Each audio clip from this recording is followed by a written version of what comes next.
এদেশকে ঘুরিয়ে দিয়েছে। শহীদ আবু সাইদ আগুন জ্বালিয়ে দিয়েছিল 1.5 কোটি মানুষের হৃদয়ে। লেগেছে রে লেগেছে, রক্তে আগুন লেগেছে, সেটি সারা পৃথিবীতে লেগেছিল। আজকে আমি আপনাকে স্যালুট দিচ্ছি। আপনার সন্তানকে আপনি হারিয়েছেন, আমরাও আপনার সন্তানকে হারিয়েছি। আমার বিশ্বাস এই জাতিকে আর গ্লাভ দেওয়া যাবে না। এই জাতিকে 14 ডিজিটাল কারচুপি, 18 নিশিরাতের ভোট আর 26 আমি ডাকে ভোট করা যাবে না। সেটি থেকে আমরা আজকে যে কালকে যে ঘোষণা হলো, সেই ঘোষণাতে যাই আসুক না কেন, আমরা একটা ঘোষণা পেয়েছি, আমরা সেটাকে আরো পরিশুদ্ধ করব, আমরা এটিকে আরো উন্নত করব, প্রবাসীদেরকে সেখানে সম্পৃক্ত করবো। 1.5 কোটি মানুষ, চিন্তা করেন, 1 পাউন্ড $1 করে দিলে 1.5 কোটি ডলার। এই মুহূর্তে যদি 100 করে দেয় তাহলে হিসাব করুন, 1000 করে দিলে দেখুন কত বড় একটা ব্যাংক।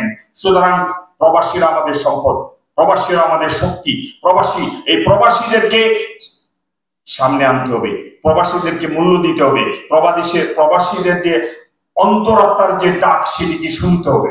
সুতরাং সবশেষে আমি বলবো যে আজকে লিটন ভাই, এই যে আপনি দেখতে পাচ্ছেন global Bangladesh alliance for human rights, এটাতে যে আমরা কাজ করেছি, প্রতিটি ছবিতে আমরা যারা কাজ করতে আছে, শেষ পৃষ্ঠায় আমি ভাবছিলাম আমার ছবি আসে না, এখন শেষ পৃষ্ঠায় আমি বসে কথা বলছি সবাইকে নিয়ে।